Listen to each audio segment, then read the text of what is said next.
Recently aeroplane বা hijacking related film দেখতে আমার খুব ইচ্ছা হয়েছিল এন্ড আমি প্ল্যান করছিলাম যে মির্জা ফিল্মটা দেখবো সোনম কাপুরের।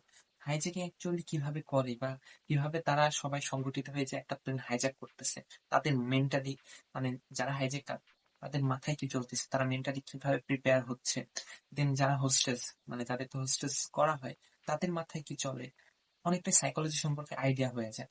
তো এই কারণে হাইজ্যাকিং টাইপের ফিল্ম দেখতে খুবই ইচ্ছা হয়েছিল, তো সে কারণে আমি প্ল্যান করছিলাম নির্জা দেখবো। But recently I C 814 Kandahar hijack সিরিজটা নেটফ্লিক্সে রিলিজ হয়, তো সে কারণে ভাবি যে এটাই দেখি, কারণ রিভিউ অনেক ভালো পাচ্ছি, পজিটিভ এন্ড কাস্টিংও দুর্দান্ত।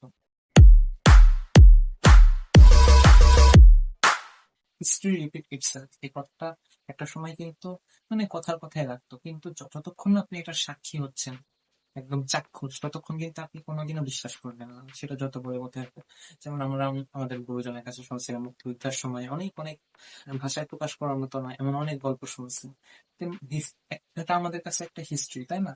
তো আমরা যে রিসেন্ট টাইমে যে একটা আন্দোলন বা একটা কি বলে বিপ্লবের যে সাক্ষী হলাম, তো এটাও কিন্তু একটা হিস্ট্রি হয়ে থাকবে একটা জেনারেশন পর যে। তো এটা কিন্তু তাদের কাছে একটা হিস্ট্রি হবে। তো এই যে হিস্ট্রি রিপিট ইটসেলফ, তো কথাটা কিন্তু একদমই সত্য, যে একটা হিস্ট্রি সেটাও কিন্তু একটা ছাপ পরবর্তী হিস্ট্রির সাথে মিলে যায়। যেমনটা আমরা দেখছি যে আমরা যা সাক্ষী হলাম সেটা কিন্তু আমাদের আগের প্রজন্ম কিন্তু অনেকটাই সেরকমই ফেস করে আসছিল, এন্ড তাদের মুখ থেকে শুনছিলাম, and আমরা যখন ফেস করলাম সেটা কিন্তু অনেকটাই মিলে গেল। তো কেন কথা বলতেছি হিস্ট্রি? তো রিসেন্টলি একটা ওয়েব সিরিজ রিলিজ করছে নেটফ্লিক্সে, সেটা হচ্ছে আইসি 814 কান্দাহার হাইজ্যাক। তো এটা একটা ট্রু ডে স্টোরি, যেটা 1999 সালে ভারতে একটা এয়ারক্রাফট হাইজ্যাক নিয়ে। তো 1999 সালে তো আমার জন্ম হয় নাই যদিও। তো এটা আমার কাছে একটা হিস্ট্রি বলতে পারি। তো পুরোটাই সত্য ঘটনা অবলম্বনে। তো কি ছিল এটার মধ্যে, কেমন লাগছে আমার কাছে? আমার অবভিয়াসলি ভালো লাগছে। কারণ কোনো ট্রু বেস স্টোরি বা একটা ট্রু ইভেন্ট নিয়ে যখন কোনো কাজ দেখি না, তখন ওটার উপর আলাদা কোনো কি বলে যে অ্যান্টিসিপেশন বা হাইপ থাকে না, কারণ আমরা জানি ওটা সম্বন্ধে, যে ওটা সবাই আগে থেকে জানে, কিন্তু যারা জানে না তাদের জন্য এটা খুবই হেল্পফুল হবে। তো আমরা তো, আমাদের তো তখন জন্ম হয় নাই, তো আমরা সেই রকম সে সম্পর্কে জানি না, তো আমাদের জন্য এটা কিন্তু অনেক গুরুত্বপূর্ণ।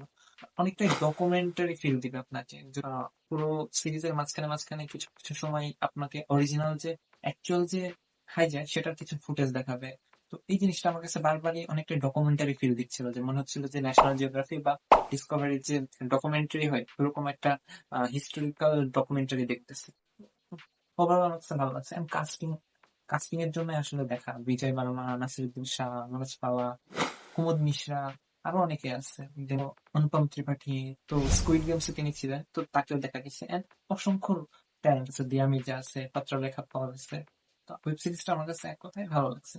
যদি এটা নিয়ে এক্সাইটমেন্ট ছিল যে একটা শেষ মোমেন্টে এসে মিরাক্কেল হবে, এটা আসলে ভাবাটা ভুল, কারণ এটা ট্রু বেসড একটা হিস্টোরিক্যাল সিরিজ।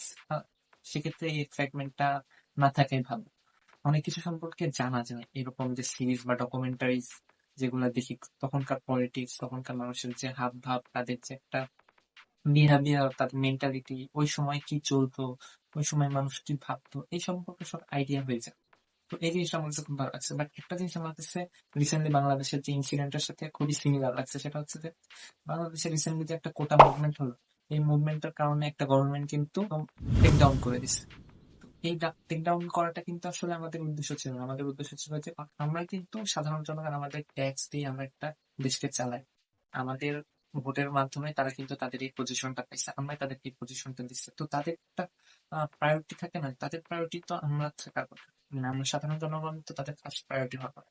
কিন্তু এখানে দেখেন আমাদের দেশে যে আমরা যে কোটা যে আন্দোলনটা করলাম, তখন একটা দেশের প্রধানমন্ত্রী কি করে পারে যে ইমোশনালি একটা দেশকে চালাইতে? আপনি জাস্ট ভাবেন, একটা দেশের প্রধানমন্ত্রী যদি নিজের ইমোশনকে কন্ট্রোল করতে না পারে, তিনি কিভাবে একটা দেশ বা একটা 18 কোটি জনসংখ্যার দেশকে কন্ট্রোল করবেন? এটা তো অসম্ভব। তো এখানে কিন্তু সেম জিনিসটা, আমরা যে 18 কোটি মানুষ, এর মধ্যে অসংখ্য ছাত্ররা তখন রাস্তায় নেমে গেছিল, আন্দোলন করতেছিল। তো তাদের ফার্স্ট প্রায়োরিটি কি হওয়ার দরকার ছিল? অবশ্যই জনগণের যে আহ, ইচ্ছাটা, তাদের যে উইশ বা তারা কি চায়, সেটাই কিন্তু তাদের ফার্স্ট প্রায়োরিটি হওয়ার ছিল, যে তারা স্টুডেন্টের সাথে বসুক, তারা কি চাচ্ছে সেটা দ্রুত সময়ের মধ্যে সেটা ঠিকঠাক করে ফেলা বা সলভ করে ফেলা, এটাই তো দরকার ছিল। কিন্তু তারা কিন্তু সেটা করেনি।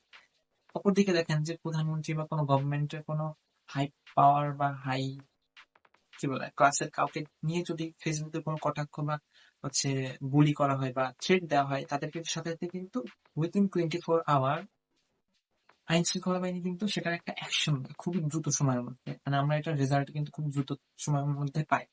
তো এই জিনিসটা দেখেন যে ফেসবুক জুড়ে এত এত মানুষের যে লাশ, দেন গোলাগুলি, খুনাখুনি, অনেক কিছু কিন্তু ফেসবুক জুড়ে ছয়লাভ হয়েছিল একদমই আন্দোলনের শুরুতে। তখন কিন্তু পিএম একটা সিঙ্গেল মন্ত্রী মিনিস্টার কিন্তু এটাকে অ্যাকনলেজ করে না যে দেশের অবস্থা এত খারাপ। একদমই যদি বিপরীতটা হতো যে মন্ত্রী মিনিস্টারকে নিয়ে যদি আমরা কোনো অ্যাটাকিং কোনো মুভমেন্ট নিতাম, যদি সিঙ্গেল কোনো পার্সন, সাথে সাথে কিন্তু এটার অ্যাকশন বা এটার রেজাল্ট আমরা পাইতাম।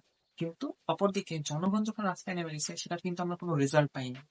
মানুষ মরে যাচ্ছে, তারা কিন্তু জানে না যে মানুষ অ্যাকচুয়ালি কতটা সাফার করতেছে রাস্তায়। এমন অনেক এলাকা আছে যারা জানতো না যে ঢাকার মধ্যে এত খারাপ অবস্থা।